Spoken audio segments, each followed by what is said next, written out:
students, welcome back. Let us start with a new topic of chapter 13, that is surface area of right circular cone. Just like we learnt for right circular cylinder, we are going to learn about the curved surface area and the total surface area. So first of all, what exactly is a right circular cone? If you go to draw it, it would look something like this. Or you could even draw it this way. So how exactly can you define this geometrical figure? That it is pointed at one side, and as you gradually proceed to the other end, it is flat circle. Okay, so this is what it will look like when you look at it from the rear side, and the base would look like a circle. So how exactly this cone is formed? Let's say I have a circle. So if you cut out a circular sheet of paper, okay, and now let's say this is the center. So at the center you draw two radii like this, and you cut out this radii. So when you cut out this piece of paper, so what are you left with? And when you join these two edges, you will get a cone. So let me give you a demonstration. This is like a circle. This was a circle. I cut out the radii, two radii section like this. So I cut out one sector, and now when I join these two edges here, what I get, it is a right circular cone. So it is pointed at one end and circular at the base. So let's say this is the base, okay, and it has, so base is what? This region out here. So let's say this is the base that is cut out, and it has some radius equal to L. Okay. So, and over here, rather let's say the radius is R. Okay, so this was about the base. Coming back to this section now. So in this section, let's say I cut out different triangles, such that the base over here, I'll cut out infinitely many small triangles, such that each of the base of the triangle is flat. Let me call this base 1, this as base 2, this as base 3. So you can see for this triangle, this is the base. For this triangle, this is the base. For this triangle, this is the base. So like this, you will have n number of triangles with n bases. Okay, see, now the height for these triangles is going to be the same. So let us call this height as L. Height of this triangle to be L. So this is the height. Now, so what is the area of each triangle? Area of triangle 1 is what? Area of triangle 1 is half base 1 into height, which is L.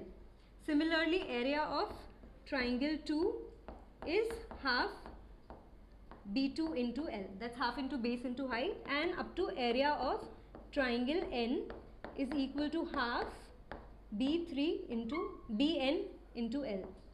Because this is the nth triangle with having base Bn and height L. So now the area of this entire region will be what? The sum of all these areas, correct? Area of triangle 1, area of triangle 1, area of triangle 2, area of triangle 3, up to area of triangle N. This is your nth triangle. So I'm going to just erase this section. So now please try and understand that this entire section is what? It's the area of your cone. Because what I'm doing is, this cone I'm just flattening it to find my area of the cone. So area of the cone is equal to half B1L plus half B2L plus half B3L up to half BNL. So now if you notice, what comes out common? Everywhere you have half and L common. See.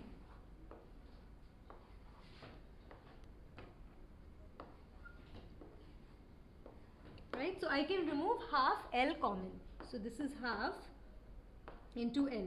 And what are we left with inside? B1 plus B2 plus B3 plus B4 plus Bn, right? So now we'll keep this half L as it is. How about B1 plus B2 plus B3 plus B4 up to Bn? This is nothing but the base, right? So what is the base? This is your base out here. This base is hollow out here, right? So what is this entire sum going to be? B1 plus B2 plus B3 is going to be the circumference of the base, right?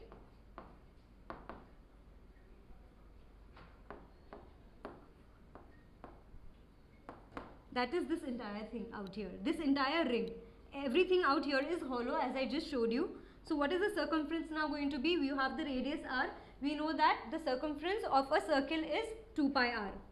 So this is going to be half L into 2 pi r. We can cancel 2 with 2. So what are we left with? Pi r L. So this is the area of cone. But now we took a look at a hollow cone. It doesn't have a base, right? You do not have a lid at the base. Let's say, so this will be what? This will be your curved surface area.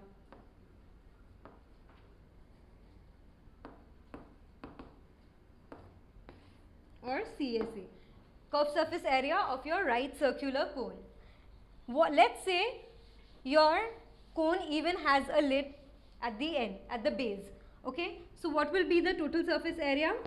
Total surface area of cone will be equal to curved surface area plus area of base. Now base is what? Base is a circle. So this is going to be pi r L plus, now for the area of base, the radius is going to be the same, right? Because here also we took the base of the radius of the base. Here also you are taking the area of the base, so the radius, the radii are going to be the same. You know that area of the base is, first of all the base is a circle, so the area of base is going to be area of circle, which is pi r square. So what can we remove common? We can remove pi common from both these terms. So pi, also we have r. So r here. Now nothing else is common. What are we left with in the first term? In the first term we were left with L. From this r, r square means r into r. I removed one r, so I am left with another r. So this is going to be the total surface area of your right circular cone. So this is what? Pi r into L plus r. So let's rewrite the curved surface area and total surface area a little neatly so that we can start with the sort examples in the next class. So I'll say curved surface area of right circular cone is equal to pi r L, and total surface area of right circular cone is equal to pi r into L plus r. Now here r is what? Radius of base, and L is what? It's the perpendicular height. So I'm erasing this section now.